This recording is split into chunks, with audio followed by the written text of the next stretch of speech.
Ashfield Lane on stolen land, 9 felled trees no longer stand. 3 frail roads within its grounds, 9 birch pegs stay out of bounds. Ashfield Lane in Dartford's end, 3 hard turns around the bend. Out of here leave now retreat, a solitude for wayfare feet. Ashfield Lane with crooked path, gather all, ignite the hearth. Each in turn to plant his seed, 3 turns down, our law by breed. Ashfield Lane, the sacred place, 9 lands shall befall our race. 3 faced God, high one so right, 9 I hung on Ash's nights.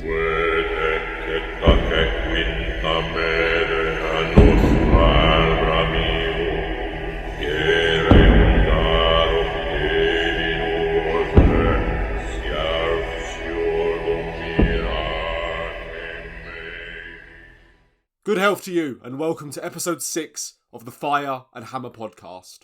My name is Gofi Cornwell, and I will be presenting this episode today titled The Sacred Forest. Sacred trees are an integral and important part of our faith, an intimate link between us and the living spirit to which we refer to as wights.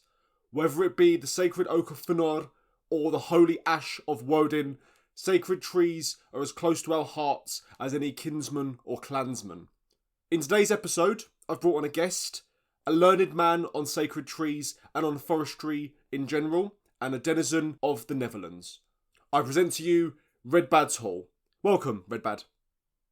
Hello, man. How are you doing? Not too bad at all, thanks. So, as part of this topic with Redbad, first and foremost, I'll ask you a question that I ask every guest who comes on the show. What is your background in this topic? I.e., is there any kind of career that you're in which causes you to be interested in this topic? Yeah, for sure. So I study forestry, a bachelor program in forestry in the Netherlands, where I live and I'm from. I'm currently in the second year. Yeah, that is, I suppose, my professional sort of background, but I've been passionate and interested in trees and in the forest for pretty much as long as I can remember. And when I became a heathen, the topic of sacred trees or groves really fascinated me. And well, I'm very happy to study something that, I can really integrate into the heathen part of my life, if that makes sense. That makes perfect sense. So it's from your forestry at university? Yeah, it's not a university program, it's a bachelor program. But I suppose you'd call it a what they call in English, a University of Applied Sciences, Sure. Okay, I that makes suppose. sense. Yeah, I don't know what the difference is between a bachelor and university program in English terms converted to the Dutch system, but So yeah, in the UK, a bachelor's degree is an undergraduate, which is part of the university program. So yeah, it's the same right. thing. Yeah, in the Netherlands, I think it's a bit different. You can do a bachelor program. You can also, some people choose to go on to university for like a master's degree. That's very optional, and not a lot of people do that. And it tends to be the bachelor programs a bit more practical than the pure university studies, which are very theoretical often. I see. So yeah, so as part of your course, you've naturally got a big interest in sacred trees as a subject matter. And I'd imagine the forestry background gives you a good opportunity to learn about trees in terms of their maintenance and care and, different types of trees and how they operate Yeah. on a basic level. So in terms of how trees are maintained, what kind of tree care is needed for maintaining even trees in general? That's a big topic, but I can give you the listeners some pointers.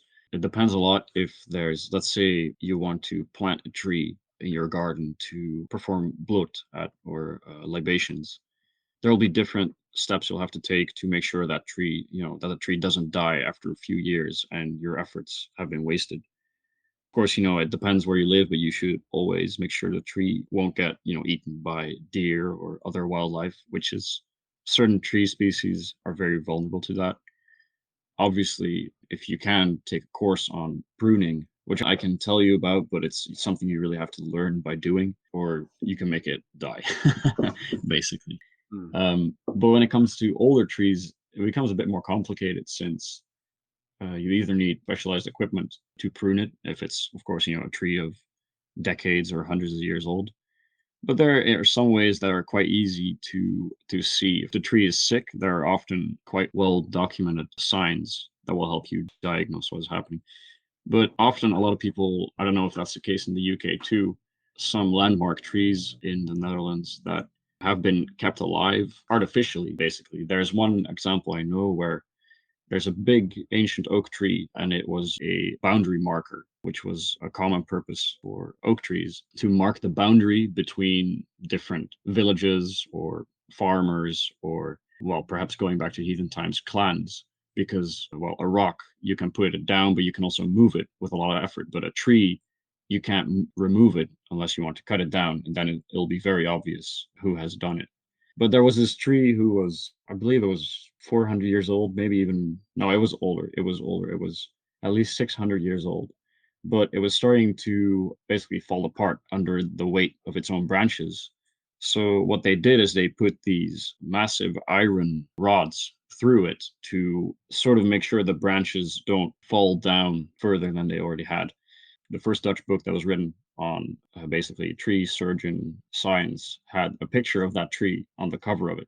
And it's interesting, we visited it with the hearth to practice with. It was interesting to discuss, to see. It was a very impressive tree to see up close, but it was also clear that it should have died already. That's okay. That's not a terrible thing, because those trees, they'll make sure they have offspring. And it's not exactly the same tree, but it's the same lineage, and it's still in the same spot. If you have a grove or an ancient tree nearby, don't worry too much if the tree starts to die, because that's part of its nature. Absolutely. That natural cycle of birth and death is very integral to our faith. So the Yeah, idea of a tree breaking down and dying is, part of its natural process, as it will pass on its offspring to then grow further saplings. Obviously, as I'm sure you know, the most famous, at least cultural tree in our country, the sycamore gap tree, which was right. over Yeah. 150 years old, was recently felled Yes. by two individuals. I'm not sure if that had any kind of artificial longevity, but I know that they are using a technique to try to ensure that there's a sapling coming through it. So, Well, I think with sycamore is a species of maple tree, and it should produce new shoots from the stump. But of course, that's always, it depends on the kind of tree. But old trees like that, when once their root system has been established, tree species that take well to coppicing or pollarding, if they're cut, they'll respond by, producing new shoots and basically living on, if it's done well. But I'm not sure, because that tree was quite big, and sometimes if the wound is too big, too close, and to produce new shoots over for the tree, it'll still die. It's a complicated topic, but I think if it's managed well, it should be able to continue living. another practice of sacred trees, I know Right. a lot of pagans like to carve runes into the bark of trees. Is there any Yeah. do's and don'ts around that topic that you'd advise? I.e., would you Mm, say that it's bad in general, or is it a case of just not digging too deep into the bark? What's your thoughts on that? it depends a bit, of course. The bark of a tree, there's layers to it. You have the outer bark, you have the inner bark, and the cambium, which is really the live material that produces new layers of wood and new bark. You really want to avoid damaging that. I mean, some trees, they can handle the damage. Like you can often see on beech trees, people inscribe their names or whatever because they have a very smooth bark, smooth and thin bark. And if you cut something into it, it'll be visible for years and years and years. I mean, it's not good for the tree, because it's basically you're wounding it, and infections or molds or bugs can enter it. I'd say try to find another way. Some trees, of course, birch trees, you can strip the outer bark without hurting the tree. But then, of course, if you carve something into it, it won't be as lasting. I'd say try to find a different way to mark the tree. Which does lead me on to one of the more popular practices in the UK, which I'm sure is the same in the Netherlands, is the leaving Yeah, of clouties on trees. Quite a lot of the time, people leave artificial clouties that are made of like polymers that are modern so that they don't break down. With the leaving of yeah, biodegradable ones, I know that's always a good practice because then they can naturally and yeah, organically of course. obviously break down and fall off. Would you say that's a much better practice than carving runes into trees? Yeah, it's well attested, as well as less harmful. But there are also sources that state that people would hammer nails into trees that were considered sacred. We have this especially in the southern and eastern areas of the Netherlands, where people believe that if they were sick, and they would hammer a certain amount of nails into the tree. Once the tree had grown over the nails, their sickness will be cured. So that's a very interesting practice. And of course, that does hurt the tree, but trees are they're very resilient, and they'll often grow over things like nails or barbed wire that are, tightly placed around their trunk. It hurts the tree. It's kind of with everything, it's a bit of a gamble because, yes, it hurts the tree, but there's also a big chance that it won't care and it'll just continue living, but it might be less vital than it was before. But with clouthies, yeah, if you leave like natural material like cotton or linen or wool or whatever, that should be totally fine. Hmm. I was going to breach that topic of whether it would wound the tree or not to have a nail, but I suppose it's similar to a knife wound, which I'm sure many people Yeah, from the UK would know about. um, right. with obviously that, it's a case of leaving the object that has penetrated it in the wound, which would allow it to obviously heal over, as opposed to carving and then leaving the wound open for infections and bugs, as you've said. Yeah. If you really decide on, okay, I want to cut into this tree, make it as minimal as possible. And if you can, well, if you want to, I suppose, there's also some things you can do to minimize the damage because coniferous trees produce resin, of course, which they use to protect themselves against infections or wounds. What you can do, and this might not be super well tested by modern science, but I've tried it and it seems to work, is if you collect resin from a pine tree or a spruce tree, you can sort of melt that down and clarify it and use that as a sort of protective, yeah, how do you say that? Like a protective salve on other trees that you wound. Hmm. I would imagine that would make sense in the same way that salves are attested for wounds generally. Obviously, these Yeah, days we don't use salves as much in terms of obviously medical use. We use obviously bandages, or at least the right. modern application of clean linen. In the past, though, quite a lot of doctors would use obviously greasy salves on wounds. Again, not a great Hmm. practice compared to modern, obviously medical science, but it was still more effective than leaving a wound open. So I suppose that principle does carry over. Yeah, exactly. And it's, of course, there are many like synthetic materials that you can use to, minimize the damage of a tree wound, but it's a trade-off between using a more effective synthetic material or using a more natural material like pine resin that might not be as effective. Hmm. This principle does carry over further in the sense that we can see the way we treat trees. Really, we should think of them in the same way that we treat people, i.e., we're using terms like obviously wounds and, Yeah. using salves as a way to stop infection. Do you feel like the significance of a tree being alive, as in possessing a wight or a spirit within it, is part of why sacred trees are so significant in our faith? Yes, yes, I definitely think so. Of course, we have many sources that, for example, we have the documents that Christian missionaries or priests wrote down in which they forbade a lot of popular pagan practices, which are, of course, very valuable documents for us because it basically tells us, hey, if you want to be a pagan, do all these things that the church forbade in whatever the 8th or ninth century.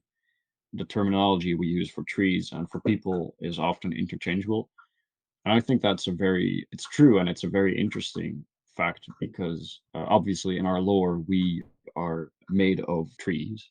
We are made shaped of, well, some people say driftwood, but the names indicate, actual known tree species. We are made of wood by the All Father. And I think it's very interesting that even in our modern language, we call parts of a tree by the same names we use for parts of a human being, like their tree limbs. And in Dutch, the word for tribe and for trunk, as in tree trunk, is the same word. And there's little things like that which I think are significant. They point to a deeper connection between us and trees that might have been lost or obscured throughout time. I think it makes sense. The most prominent part in terms of how trees relate to our faith, at least in our mythology, you've obviously quite keenly observed verses of Allfather and his two brothers carving Hmm. Ask and Embla, from obviously wood into man and woman. On top of that, there's also Yggdrasil, our world tree. The great ash tree itself intertwines all of the nine worlds. Trees seem to be at the core of our mythology as well as our religion. Yes. Even if we look at our laws in England as it was then, Alfred the Great banned the veneration of sacred trees, deeming it as pagan practice. The Yes. idea being that any kind of ritual or practice surrounding trees in any sacred way was a communion with the tree itself and part of an older practice to Christianity that they couldn't allow. In many ways, it's a form of idolatry to, at least in the Christian worldview, to worship sacred trees as you're putting it before their Christian God. Yeah, exactly. Exactly. That's exactly what it is. Maybe also I want to clarify to your listeners that because I know there might be some people who are more orthodoxly inclined and they might see all this talk about trees and worship and such as, some sort of new age hippie kind of thing, which is a popular notion that I want to dismiss in a way because we have many sources that indicate that yes, our forefathers worshipped in groves and they worshipped gods at trees that were associated with that god. So I believe it's also very relevant for all of us today who are want to pursue the heathen path and also for those of us who want to pursue a more orthodox path. Absolutely. I would always argue that in terms of the orthodoxy of paganism, the worship of sacred trees and groves really is the older, more established traditional form of worship, at least compared to temples. Obviously, ritual worship does predate temples, as in the structured buildings that we would refer to as hofs. In terms of the sacred grove, though, obviously we know it's very significant. And as I've said, in many ways, it is the first way that our forefathers would have worshipped.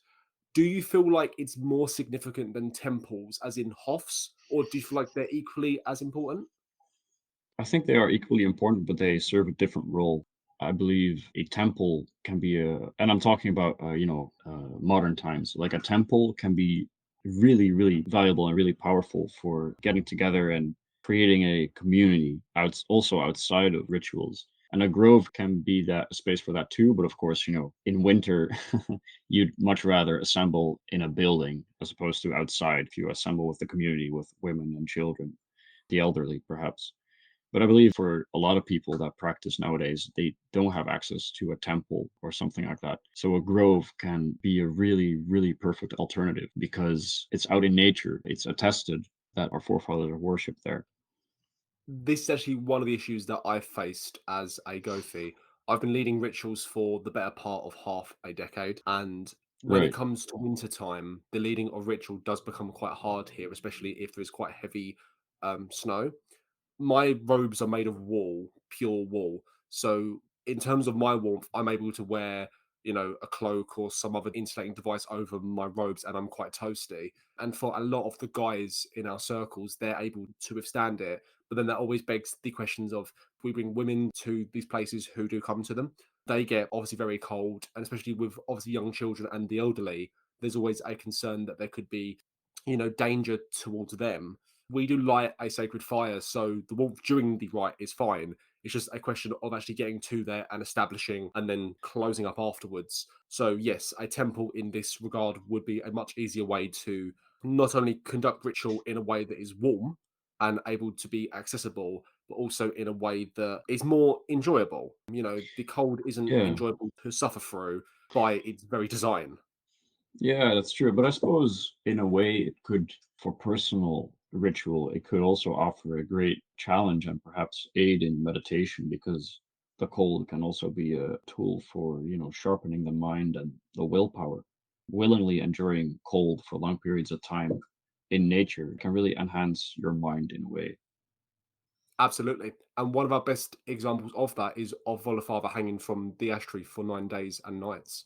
One of the most Yes, important parts of that is often overlooked is while the spear wound itself was the primary, form of his struggle and his pain, the exposure right. to the elements, especially being hung up that high on a tree bough, would have definitely been Yes, another struggle in itself. So yes, absolutely. The exposure to nature in its raw form is a very good way of personally testing oneself and trying to seek wisdom as Woden did.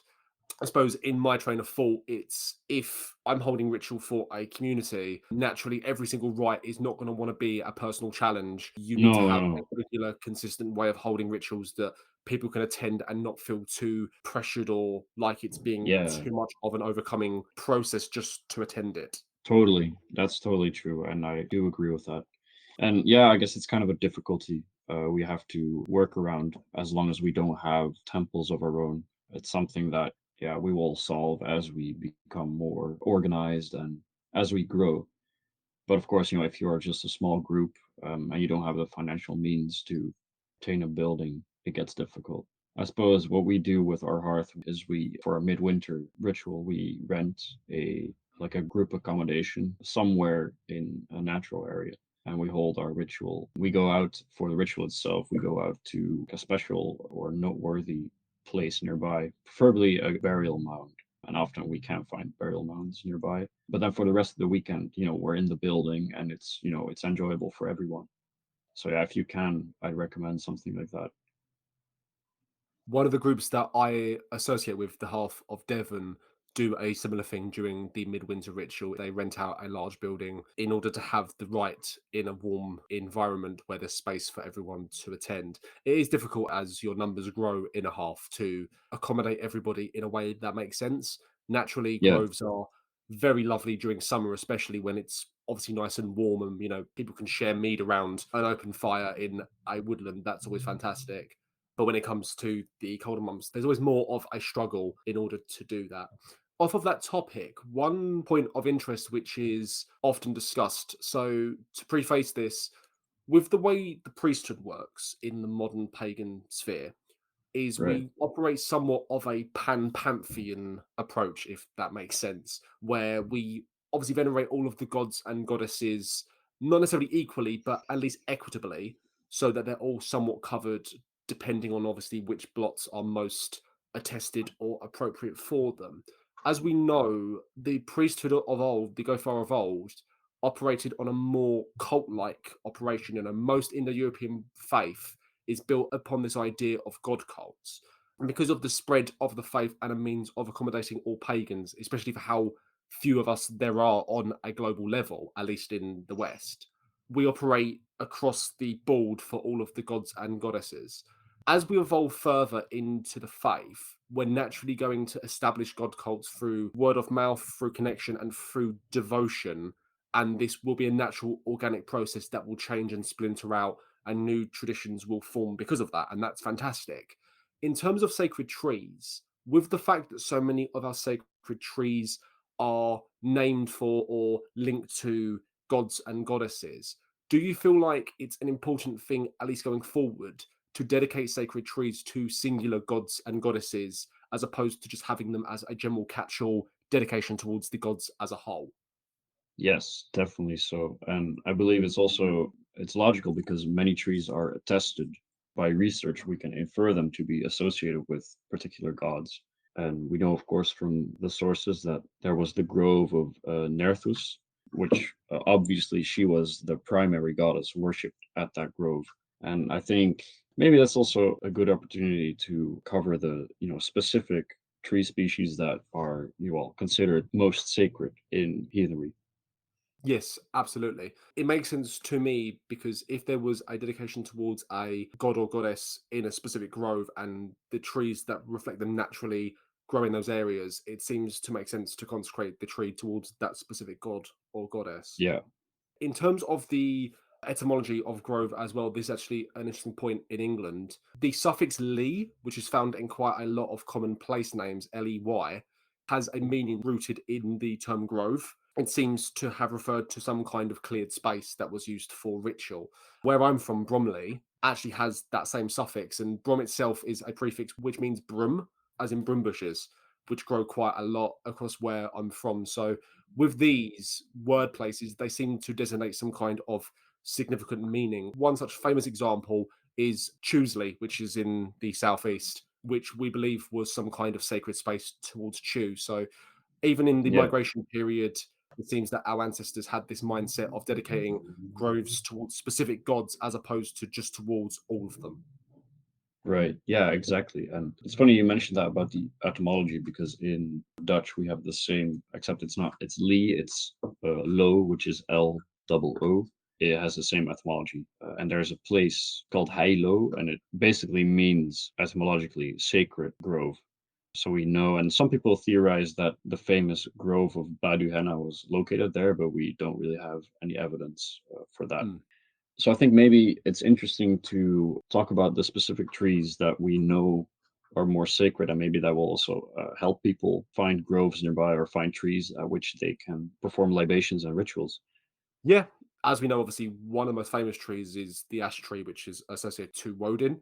Again, there's lots of Yes, obviously meaning in terms of why that tree would make sense for him. First and foremost, the interconnection between him hanging on Yggdrasil, which again is itself an ash tree. I'm sorry to Obviously, interrupt you, but I'll raise a counterpoint to that. I believe yep, the world tree Yggdrasil is a yew tree. There is many people, of course, believe it to be an ash tree. I believe, well, through research done by my hearth leader and some research of my own, I believe a yew tree is most likely what it was. And we have several pieces of important evidence for this. One big point is that the famous tree at the Temple of Uppsala in Sweden, it was known to be an evergreen tree, and the ash tree is deciduous and not evergreen. I believe that's a very important clue because I think that account of the tree at Uppsala is historical. It's true. It's not, they weren't mistaken when they wrote down it was evergreen. It must have been an evergreen tree. We have the significance of yew trees being planted at or near cemeteries, which is often, interlaced with Christian, how do you say that, Christian takeovers of heathen sacred places. We have the significance of the etymology, and the rune that is associated with the U can be connected etymologically to Yggdrasil.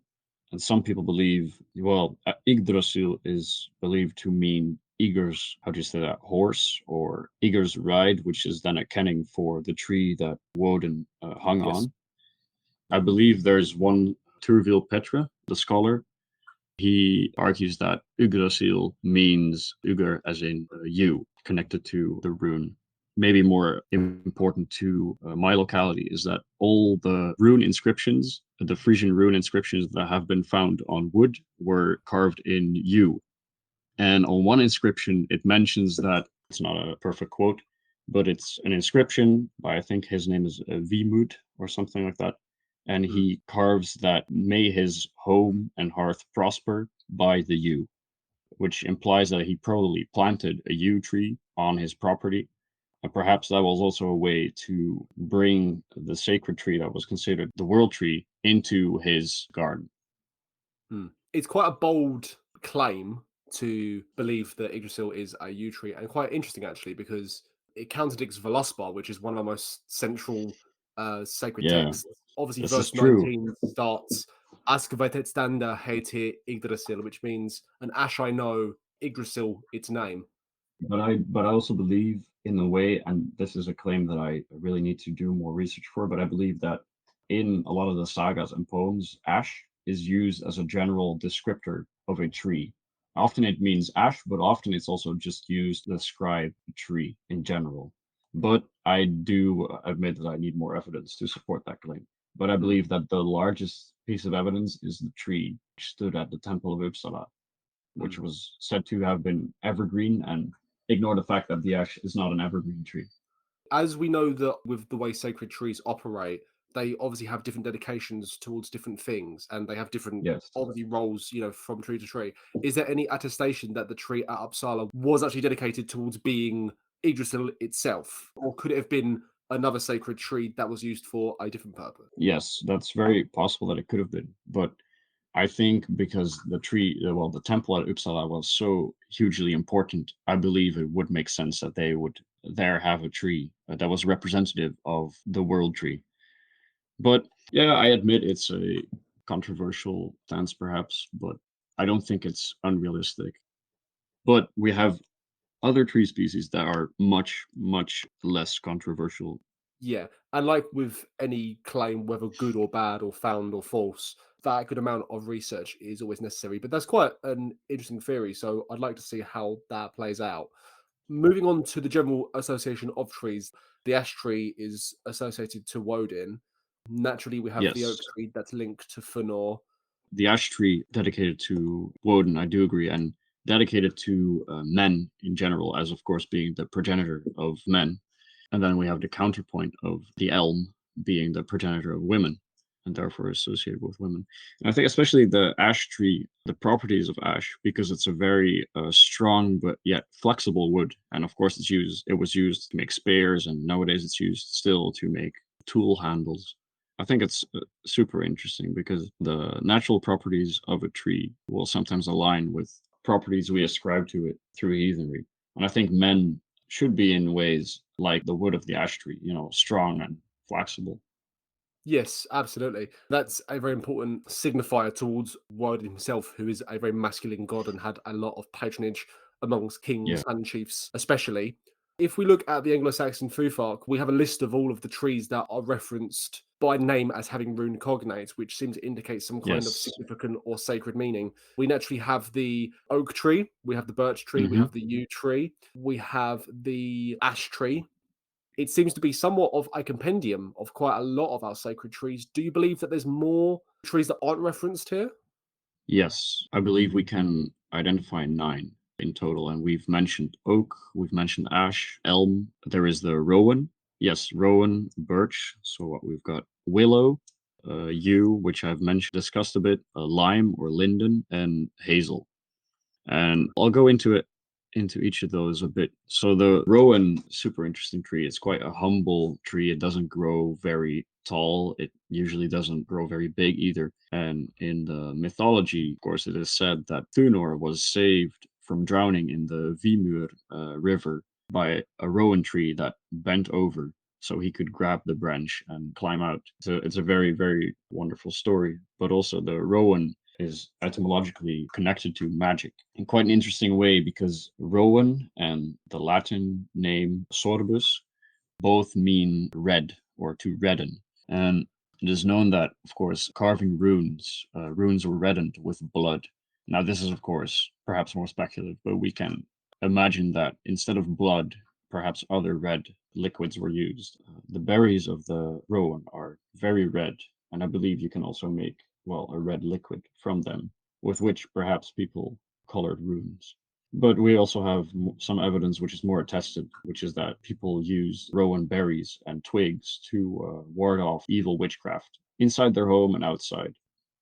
Well, the elm tree, progenitor of womankind, of course. It's also a piece of lore I read recently is that the elm in Dutch was called the poor man's oak because oak wood is, of course, very durable and very sturdy and was highly prized still today. And apparently, the elm was not quite as durable, but by putting it in water for a time, it became almost as strong and durable as oak wood, which is quite interesting. We have the willow tree, which in the Netherlands is associated with a certain kind of land whites, what we call the witte wieven.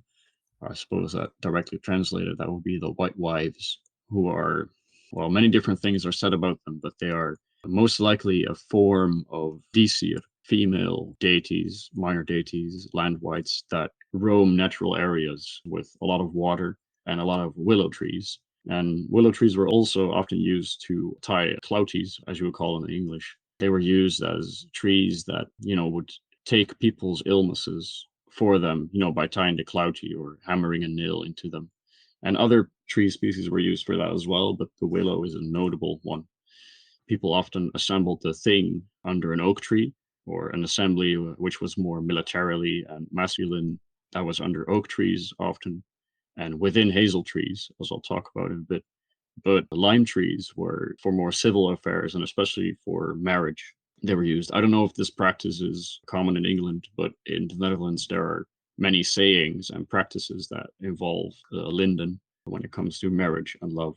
And the hazel tree is very interesting. I believe in Egil's saga, it is mentioned that the clan elders or the wise men, I don't remember the exact wording, but they go inside the hazel enclosure, which is a way to say that they were deliberating, that they were going to the thing. And hazel was used to close off, to mark a boundary between a sacred space and a mundane space, which is, I believe, a big piece of evidence we can use to conclude that the hazel is connected to Chu, the birch tree, yeah, of course, the birch tree has a rune associated with it. The birch tree is a very short living tree, but a very important tree. It's often the first tree to grow in places where there's no forest. It's a pioneer. There's many, many animals that depend on the birch tree, and it can be considered a nurturing tree. And of course, in spring, there are a few weeks where you can collect the sap of the birch tree and you can use it to make a very sweet syrup.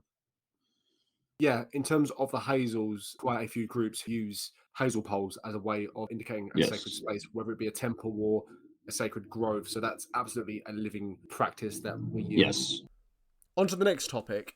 Before the episode, we was discussing the idea of multi-generationality. Are you able to give the listeners a concise definition as to what multi-generationality actually means? The way I see multi-generationality as a concept, that it refers to a continuum across generations in multiple aspects of life. So it can, of course, mean multiple generations of the same family living together and, sharing their knowledge. But it can also mean that there is a continuum of tradition of practice across generations. That if you die, you personally die. That of course that might be a sad thing for those around you, but it's not a terrible disaster because you've passed on your knowledge, and through of course your descendants you might live again through the figure or the hamingya. But that's sort of how I see it, and it's something that we've lost in the modern age. Of course, obviously a lot of people in the West don't live with their grandparents and their parents in the same house. A lot of people, they raise their children to have whatever values they choose as they grow up. And I think it's, obviously everyone will admit that it's a great loss to our society to not have a form of multi-generationality anymore.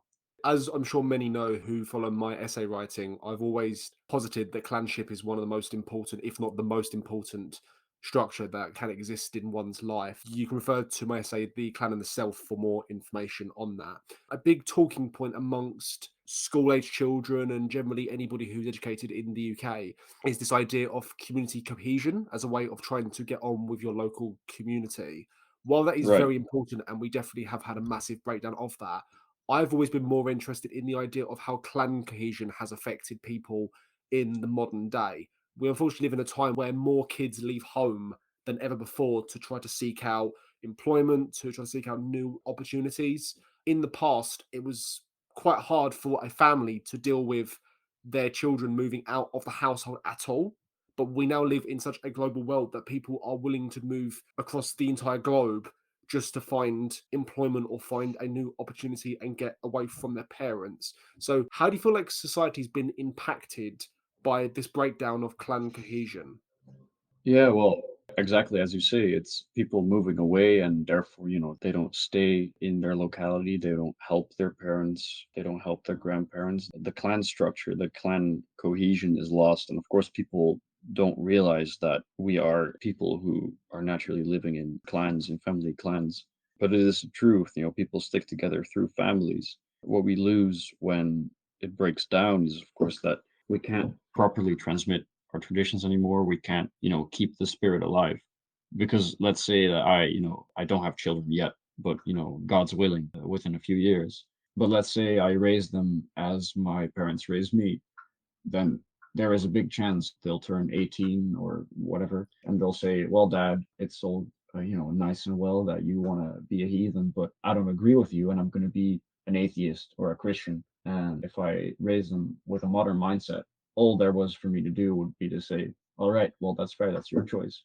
But if we bring back a sort of responsibility that goes both ways, you cultivate a sense of responsibility in your children that, hey, you are not just an individual floating in time and space that just happens to be alive at this time, but you have responsibility to your family. You have a debt to repay, in a sense. You have to continue your lineage, of course, but you also have to maintain the cohesion and the power and the structure of your clan. Mm. And I believe that living tradition is really the heart of what our faith is, more so than any kind of dogma or doctrine. I mean, there's a reason why our forefathers never had any attested word for our faith. They never referred to themselves as having a religion with a single word or a single etymology, Yeah, because to them it wasn't an ideology, it was a living, breathing part of their identity. So to be non-religious was kind of more to be impious. I mean, even the term atheos in yeah, Greek comes from the term impious. So it's not so much about abandoning of the gods, it's more so a case of just not really caring about the presence of the gods, if anything.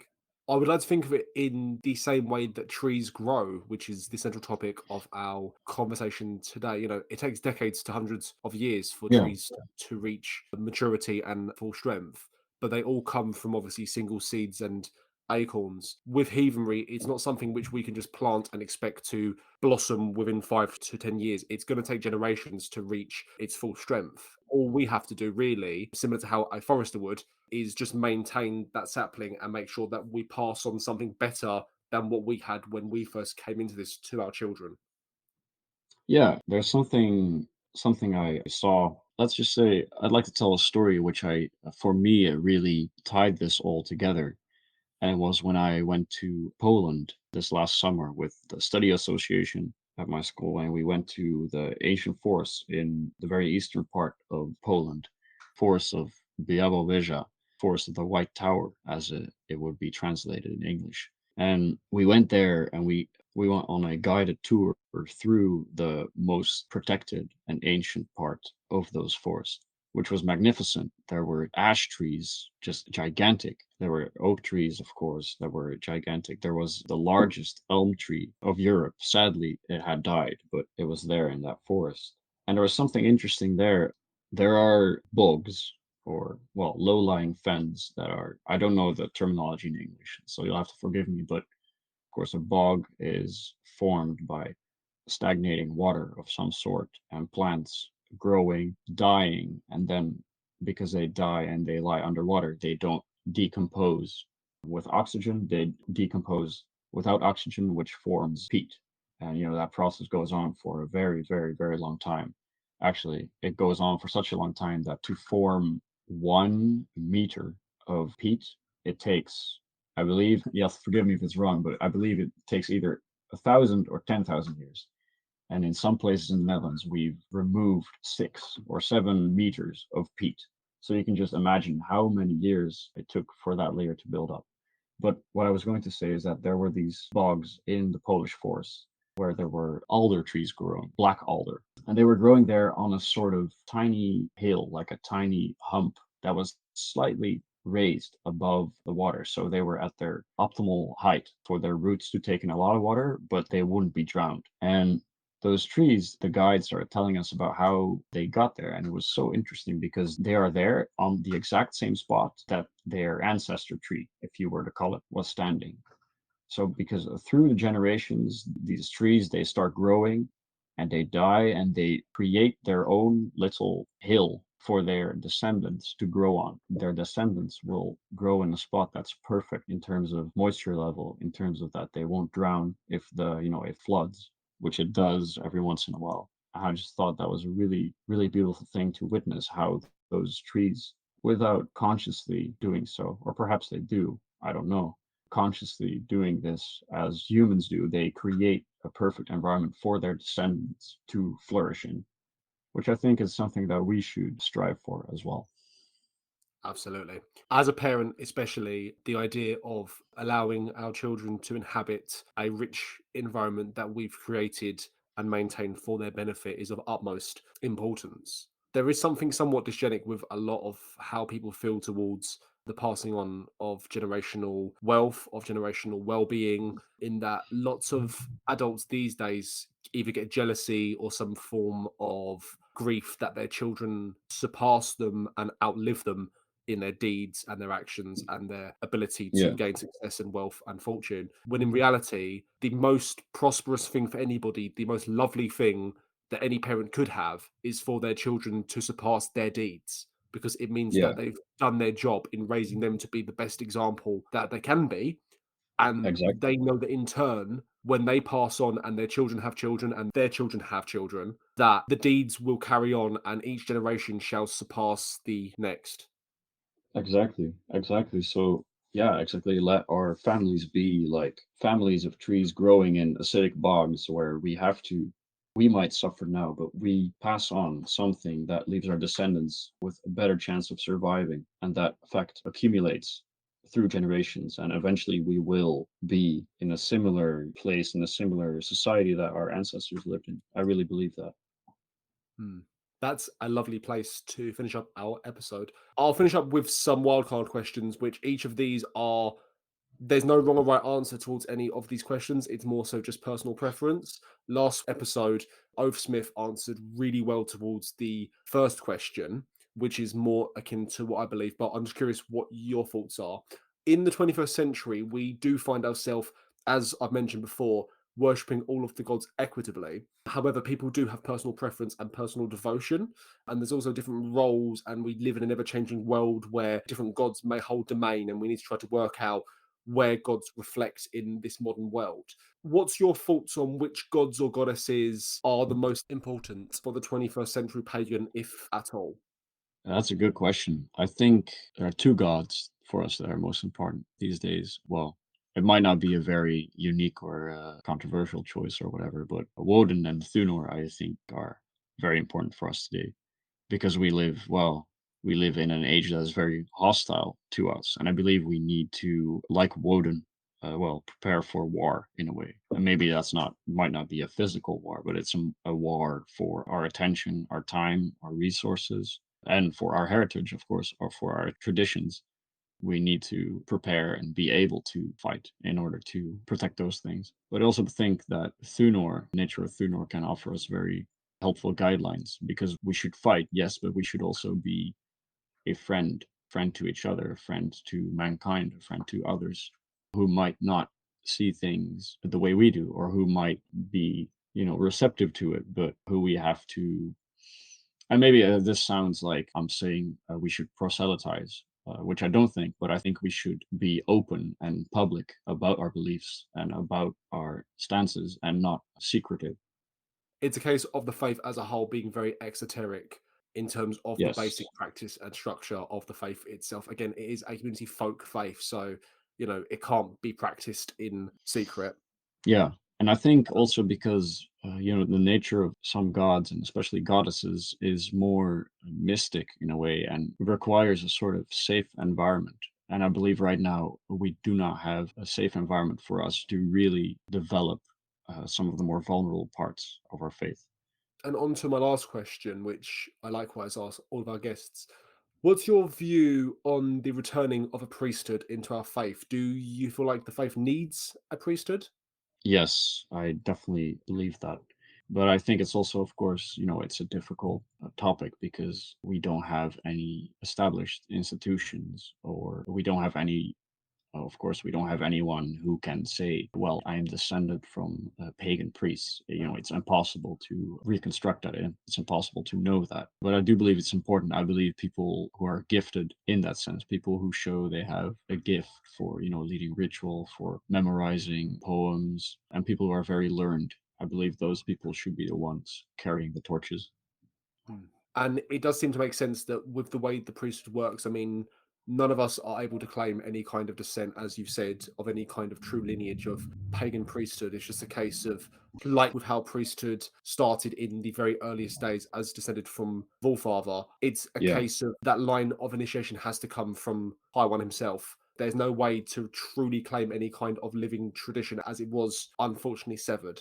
The faith itself has continued, and we are very blessed with the kind of information we have. So, are there any closing words you want to finish with? I want to thank you very much for having me on. Thanks very much, and I hope to talk to you again. Likewise, do you want to shout out any of your platforms you've got? Yeah, well, I've got a Telegram channel under the same name. That's, I suppose, the main outlet for the occasional research I do and the occasional writings that I put out. I do want to put in more time and effort into those things, but as it goes with my study, I don't have the time to really commit to that. So in the future, I'll have more, but for now, have a look at the channel if you like. Read the essay I suppose, self-published about heathen law and customs, which you can find in the channel. I put a lot of work into that, and I really hope that people find that valuable. And that's about it. All of Redbad's social media links will be in the description of this episode. Forester and Learned Man, Redbad's Hall, thank you very much for joining us today. Thank you very much, my friend. Thank you for listening to the Fire and Hammer podcast.